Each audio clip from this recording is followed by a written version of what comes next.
بسم اللہ الرحمن الرحیم۔ اللہ اکبر اللہ اکبر اللہ اکبر، لبیک لبیک لبیک یا رسول اللہ صلی اللہ علیہ وسلم۔ ناظرین، ایک طرف ملک پاکستان میں عاشقان رسول صلی اللہ علیہ وسلم عید میلاد النبی صلی اللہ علیہ وسلم منا رہے ہیں، اور دوسری طرف سے اندھا دھند گرفتاریوں کا سلسلہ جاری ہے۔ محافل میلاد کا تقدس بھی پامال ہو رہا ہے۔ گرفتاریوں کے دوران چادر چار دیواری کا تقدس بھی پامال ہو رہا ہے۔ بڑے بڑے علماء کرام کو بڑی بے دردی کے ساتھ گرفتار کیا جا رہا ہے۔ تحریک لبیک یا رسول اللہ صلی اللہ علیہ وسلم، تحریک لبیک اسلام، تحریک صراط مستقیم اور الغالبون کے مرکزی قائدین سمیت سینکڑوں کارکنان کی گرفتاریوں کی اطلاع مجھ تک پہنچی ہے۔ ایسی صورتحال میں ریاست پاکستان کی حکومت اور اداروں سے میں واضح طور پر یہ کہنا چاہتا ہوں کہ اگر اس صورتحال میں ان گرفتاریوں سے ان کا مقصد تحفظ ناموس رسالت اور تحفظ ختم نبوت کے مشن سے معاذ اللہ ہمیں پیچھے ہٹانا ہے، تو یہ ہرگز ایسا نہیں ہو سکتا۔ تحفظ ناموس رسالت اور تحفظ ختم نبوت کے لیے گرفتاریاں تو کیا، جان نچھاور کرنا بھی ہمارے لیے سعادت ہے، کیونکہ ہمارا منشور نظام مصطفیٰ صلی اللہ علیہ وسلم کی حکمرانی اور ناموس مصطفیٰ صلی اللہ علیہ وسلم کی پاسبانی ہے۔ اسی مقصد کے لیے 25 سال سے ہم علمی، تحقیقی، تنظیمی اور تحریکی انداز سے اپنی جد و جہد پرامن طریقے سے کر رہے ہیں، اور اگر یہ موجودہ پکڑ دھکڑ حالیہ دھرنے جو آسیہ ملعونہ کے کیس کے فیصلے کے رد عمل میں تھے ان کے لحاظ سے ہے، تو یقیناً ہم نے بھی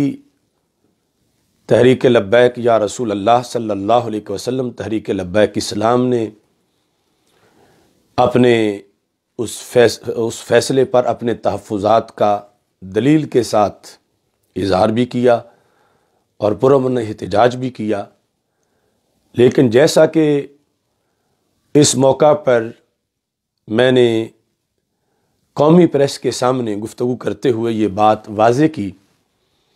کہ تحریک لبیک یا رسول اللہ صلی اللہ علیہ وسلم، تحریک لبیک اسلام کا طریقہ کار ہرگز توڑ پھوڑ نہیں ہے۔ ہمارا منشور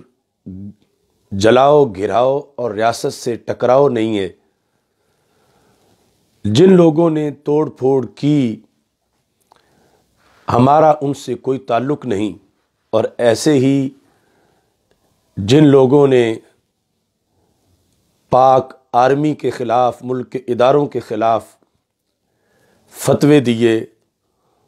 اور پاک آرمی کے خلاف اشتعال انگیزی کی، ان سے بھی ہمارا کوئی تعلق نہیں۔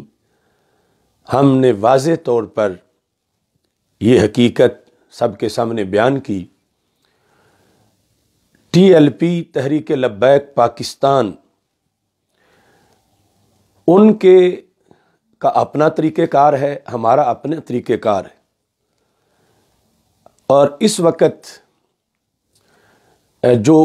کال ہے ایک 25 نومبر کی لیاقت باغ کے لحاظ سے، وہ کال بھی ٹی ایل پی کی طرف سے ہے، لبیک پاکستان کی طرف سے ہے تحریک لبیک یا رسول اللہ صلی اللہ علیہ وسلم، تحریک لبیک اسلام کا اس کال کے ساتھ بھی کوئی تعلق نہیں ہے، اگرچہ تحفظ ناموس رسالت اور تحفظ ختم نبوت کے مشن پر ہم دن رات جلسے کر رہے ہیں اور انشاءاللہ کرتے رہیں گے، مگر وہ کال اس گروپ کی ہے جس گروپ کے بارے میں بار بار یہ ملک میں میڈیا پر بتایا جا رہا ہے کہ انہوں نے پاک فوج کے خلاف یہ کہا اور اس طرح کی گراؤ جلاؤ کے الزامات بھی لوگوں کی طرف سے ان پر لگائے گئے، لیکن تحریک لبیک یا رسول اللہ صلی اللہ علیہ وسلم، تحریک لبیک اسلام کا نہ تو توڑ پھوڑ سے، جلاؤ گراؤ سے کوئی تعلق ہے، اور نہ ہی یہ جو حالیہ کال ہے اس کال کے ساتھ کوئی تعلق ہے۔ تو اس بنیاد پر ایک طرف تو میں حکومت اور اداروں کو یہ مطلع کرنا چاہتا ہوں کہ اگر آپ پرامن کارکنان کو اس طرح تنگ کریں گے تو یقیناً اس کا نتیجہ اچھا نہیں ہوگا۔ جب ہمارا 25 سالہ کیریئر آپ لوگوں کے سامنے ہے تو اس کے پیش نظر ہمارے کارکنان کو اگر اس طرح تنگ کیا جاتا ہے تو یہ خود ایک ترغیب ہوگی کہ آپ بھی جلاؤ گراؤ کی طرف آؤ اور آپ بھی اس طرح کی پالیسی اپنے کارکنان کو دو۔ دوسری طرف میں اپنے کارکنان سے یہ کہنا چاہتا ہوں کہ ایسی صورتحال ہمارے لیے بڑی حساس صورتحال ہے۔ کچھ لوگوں سے ہمارا جو اختلاف ہوا تھا تو وہ انہی وجوہات کی وجہ سے ہوا تھا، جب میں نے محسوس کیا کہ وہ لوگ اہل سنت و جماعت کو کسی بند گلی میں دھکیلنا چاہتے ہیں اور اپنے مخصوص طریقہ کار سے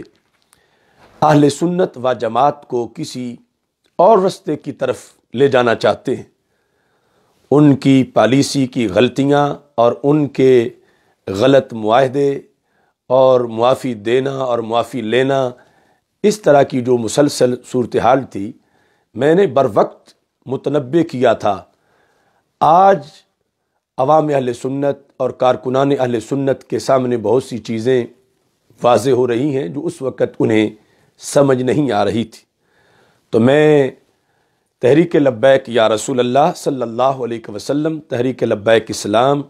کارکنان اہل سنت کو یہ کہوں گا کہ آپ پرعزم رہیں، پرامن رہیں۔ حمیت اور غیرت دینی کے لحاظ سے ہم تحفظ ناموس رسالت صلی اللہ علیہ وسلم کے مشن سے ایک انچ بھی پیچھے نہیں ہٹیں گے، اگرچہ جانوں کا نذرانہ دینا پڑ جائے، لیکن کسی کی غلطیوں اور کسی کی غلط پالیسیوں کا ہمیں کفارہ نہیں بننا چاہیے، بلکہ ہمیں اہل سنت و جماعت کے جامع اور واضح اور مسلسل قافلے کے تحفظ کے لیے آگے بڑھنا ہے اور پرامن طریقے سے اس ملک خداداد پاکستان کے اندر نظام مصطفیٰ صلی اللہ علیہ وسلم کی حکمرانی اور ناموس مصطفیٰ صلی اللہ علیہ وسلم کی پاسبانی کے لیے اپنا کردار ادا کرنا ہے۔ میں ایک بار پھر ملکی اداروں سے کہنا چاہتا ہوں کہ پرامن اہل سنت و جماعت کو چند لوگوں کی غلطیوں کی سزا نہ دی جائے، اور محافل میلاد پورے ملک میں متاثر ہو رہی ہیں، لہٰذا ان چند لوگوں کی غلطیوں کی وجہ سے ان محافل میلاد کا تقدس بھی پامال نہ کیا جائے، اور اہل سنت و جماعت جو اس ملک کے سواد اعظم ہیں، جنہوں نے ہمیشہ استحکام پاکستان کا پرچم بلند کیا اور دہشت گردی کی جنگ میں افواج پاکستان کے شانہ بشانہ اس ملک کے تحفظ کے لیے کام کیا، ان کے خلاف کوئی ایسا کریک ڈاؤن کہ جس کی آج ہم جو صورتحال دیکھ رہے ہیں یہ ایک بڑا ہمارے لیے مستقبل کے لحاظ سے ایک نئی صورتحال اس سے جنم لے رہی ہے۔ لہٰذا چند افراد کی وجہ سے پورے اہل سنت کو انہی کے پلڑے میں نہ ڈالا جائے اور نہ ہی اہل سنت و جماعت سے اس طرح کا سلوک کیا جائے۔ اللہ تعالی ہم سب کا حامی و ناصر ہو۔ وآخر دعوایا ان الحمد للہ رب العالمین۔